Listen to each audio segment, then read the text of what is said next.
Hi friends, నేను మీ నాయుడు సార్ని. 100% మీరు మాట్లాడతారు నిహాలి స్పోకెన్ ఇంగ్లీష్ ఇన్స్టిట్యూట్. ఈ వీడియోలో మనం మే నాట్ బి గురించి తెలుసుకోబోతున్నాం.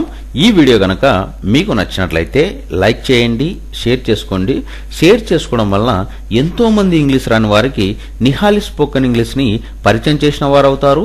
మీరు గనక మన నిహాలి స్పోకెన్ ఇంగ్లీష్ని మొదటిసారి చూస్తూ ఉన్నట్లయితే తప్పకుండా సబ్స్క్రైబ్ చేసుకోండి. మే నాట్ బి అంటే కాకపోవచ్చు అని అర్థం. మే నాట్ బిను ఎలాంటి సందర్భాలలో ఉపయోగిస్తాము అంటే మనం మాట్లాడే మాటల సందర్భాలలో ఉండకపోవచ్చు, కాకపోవచ్చు అని చెప్పే సందర్భాలలో మనం మే నాట్ బిను ఉపయోగిస్తాము. ఎగ్జాంపుల్ తీసుకున్నట్లయితే, she may not be beautiful, ఆమె అందంగా ఉండకపోవచ్చు. He may not be weak, ఆయన బలహీనంగా ఉండకపోవచ్చు. Your father may not be there, మీ నాన్న అక్కడ ఉండకపోవచ్చు. We may not be at the office, మనము ఆఫీస్ దగ్గర ఉండకపోవచ్చు. I may not be at my home, నేను ఇంటి దగ్గర ఉండకపోవచ్చు. My book may not be with him, నా పుస్తకము అతని దగ్గర ఉండకపోవచ్చు. మే నాట్ బి అంటే కాకపోవచ్చు అని అర్థం. మే నాట్ బిను ఎలాంటి సందర్భాలలో ఉపయోగిస్తాము అంటే మనం మాట్లాడే మాటల సందర్భాలలో ఉండకపోవచ్చు, కాకపోవచ్చు అని చెప్పే సందర్భాలలో మనం మే నాట్ బిను ఉపయోగిస్తాము. ఎగ్జాంపుల్ తీసుకున్నట్లయితే, she may not be beautiful, ఆమె అందంగా ఉండకపోవచ్చు. He may not be weak, ఆయన బలహీనంగా ఉండకపోవచ్చు. Your father may not be there, మీ నాన్న అక్కడ ఉండకపోవచ్చు. We may not be at the office, మనము ఆఫీస్ దగ్గర ఉండకపోవచ్చు. I may not be at my home, నేను ఇంటి దగ్గర ఉండకపోవచ్చు. My book may not be with him, నా పుస్తకము అతని దగ్గర ఉండకపోవచ్చు. హాయ్ ఫ్రెండ్స్, 100% మీరు మాట్లాడతారు నిహాలి స్పోకెన్ ఇంగ్లీష్ ఇన్స్టిట్యూట్. ఈ వీడియోలో మనం మే హ్యావ్ గురించి తెలుసుకోబోతున్నాము. మే హ్యావ్ అంటే చేసి ఉండవచ్చు అని అర్థం. మే హ్యావ్ను ఏ సందర్భంలో ఉపయోగిస్తాము అంటే గతంలో ఒక పని చేసి ఉండవచ్చని ఊహాత్మకంగా తెలియజేయు సందర్భాలలో మనం మే హ్యావ్ను ఉపయోగిస్తాము. మే హ్యావ్ను ఉపయోగించేటప్పుడు దీనిలో పని జరిగి ఉండే అవకాశం ఎక్కువగా ఉంటుంది అనే విషయాన్ని బాగా గుర్తుపెట్టుకోండి.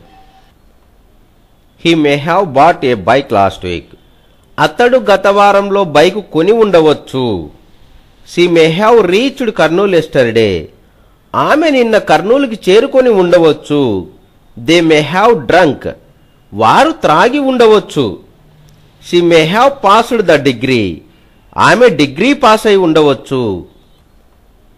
He may have bought a bike last week, అతడు గత వారంలో బైకు కొని ఉండవచ్చు.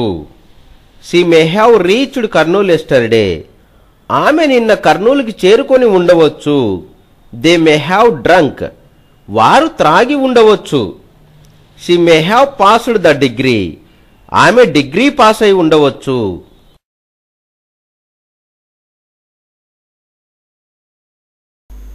హాయ్ ఫ్రెండ్స్, నేను మీ నాయుడు సార్ని. 100% మీరు మాట్లాడతారు Nihali spoken English institute.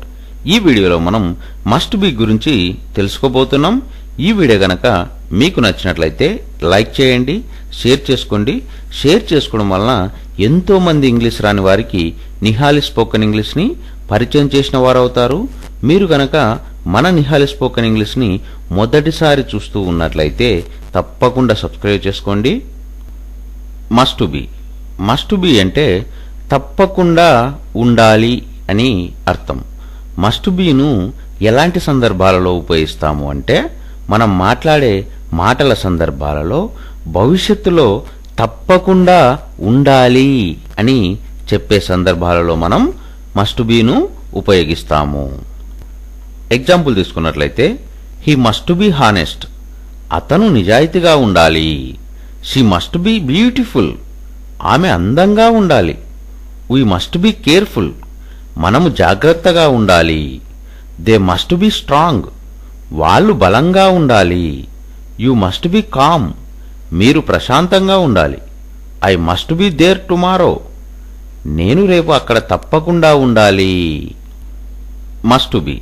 Must be అంటే తప్పకుండా ఉండాలి అని అర్థం. మస్ట్ బీను ఎలాంటి సందర్భాలలో ఉపయోగిస్తాము అంటే మనం మాట్లాడే మాటల సందర్భాలలో భవిష్యత్తులో తప్పకుండా ఉండాలి అని చెప్పే సందర్భాలలో మనం మస్ట్ బీను ఉపయోగిస్తాము. ఎగ్జాంపుల్ తీసుకున్నట్లయితే హీ మస్ట్ బి హానెస్ట్, అతను నిజాయితీగా ఉండాలి.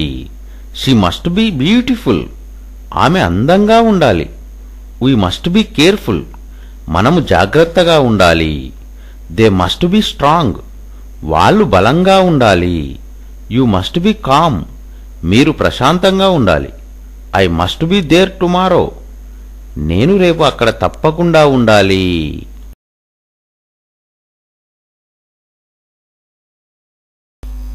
హాయ్ ఫ్రెండ్స్, 100% మీరు మాట్లాడతారు నిహాలి స్పోకెన్ ఇంగ్లీష్ ఇన్స్టిట్యూట్. ఈ వీడియోలో మనం అన్లెస్ గురించి తెలుసుకోబోతున్నాం. ఈ వీడియో గనక మీకు నచ్చినట్లయితే లైక్ చేయండి, షేర్ చేసుకోండి. షేర్ చేసుకోవడం వలన ఎంతో మంది ఇంగ్లీష్ రాని వారికి నిహాలి స్పోకెన్ ఇంగ్లీష్ని పరిచయం చేసిన వారు అవుతారు. మీరు గనక మన నిహాలి స్పోకెన్ ఇంగ్లీష్ని మొదటిసారి చూస్తూ ఉన్నట్లయితే తప్పకుండా సబ్స్క్రైబ్ చేసుకోండి. అన్లెస్ అంటే తప్ప అని అర్థం.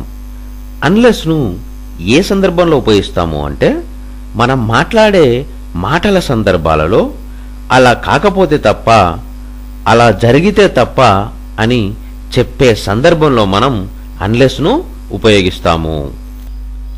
Unless you try you will never succeed, నీవు ప్రయత్నిస్తే తప్ప నీవు ఎప్పుడూ లక్ష్యం చేరలేవు.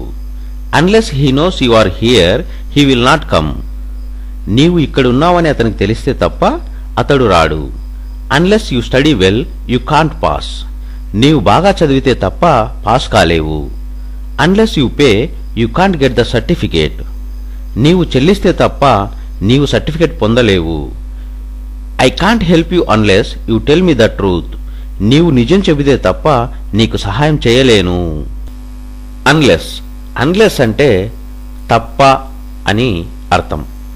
అన్లెస్ను ఏ సందర్భంలో ఉపయోగిస్తాము అంటే మనం మాట్లాడే మాటల సందర్భాలలో అలా కాకపోతే తప్ప, అలా జరిగితే తప్ప అని చెప్పే సందర్భంలో మనం అన్లెస్ను ఉపయోగిస్తాము. Unless you try you will never succeed, నీవు ప్రయత్నిస్తే తప్ప నీవు ఎప్పుడూ లక్ష్యం చేరలేవు. Unless he knows you are here he will not come, నీవు ఇక్కడున్నావని అతనికి తెలిస్తే తప్ప అతడు రాడు. Unless you study well you can't pass, నీవు బాగా చదివితే తప్ప pass కాలేవు. Unless you pay you can't get the certificate, నీవు చెల్లిస్తే తప్ప నీవు certificate పొందలేవు. I can't help you unless you tell me the truth, నీవు నిజం చెబితే తప్ప నీకు సహాయం చేయలేను. హాయ్ ఫ్రెండ్స్, 100% మీరు మాట్లాడతారు నిహాలి స్పోకెన్ ఇంగ్లీష్ ఇన్స్టిట్యూట్. ఈ వీడియోలో మనం ఫర్ వాంట్ ఆఫ్ గురించి తెలుసుకోబోతున్నాం. ఫర్ వాంట్ ఆఫ్ అంటే ఏదైనా కొరత వలన అని అర్థం. ఫర్ వాంట్ ఆఫ్ను ఏ సందర్భంలో ఉపయోగిస్తాము అంటే ఏదైనా కొరత వలన అని చెప్పే సందర్భంలో మనం ఫర్ వాంట్ ఆఫ్ను ఉపయోగిస్తాము. ఫర్ వాంట్ ఆఫ్ బ్యూటీ, అందంగా లేనందువలన. ఫర్ వాంట్ ఆఫ్ రెయిన్స్, వర్షాలు లేనందువలన. ఫర్ వాంట్ ఆఫ్ హాలిడేస్, సెలవులు లేనందువలన. ఫర్ వాంట్ ఆఫ్ ఎలక్ట్రిసిటీ, విద్యుత్తు లేనందువలన. ఫర్ వాంట్ ఆఫ్ మనీ, డబ్బు లేనందువలన. ఫర్ వాంట్ ఆఫ్ అంటే ఏదైనా కొరత వలన అని అర్థం. ఫర్ వాంట్ ఆఫ్ను ఏ సందర్భంలో ఉపయోగిస్తాము అంటే ఏదైనా కొరత వలన అని చెప్పే సందర్భంలో మనం ఫర్ వాంట్ ఆఫ్ను ఉపయోగిస్తాము. ఫర్ వాంట్ ఆఫ్ బ్యూటీ, అందంగా లేనందువలన. ఫర్ వాంట్ ఆఫ్ రెయిన్స్, వర్షాలు లేనందువలన. ఫర్ వాంట్ ఆఫ్ హాలిడేస్, సెలవులు లేనందువలన. ఫర్ వాంట్ ఆఫ్ ఎలక్ట్రిసిటీ, విద్యుత్తు లేనందువలన. ఫర్ వాంట్ ఆఫ్ మనీ, డబ్బు లేనందువలన.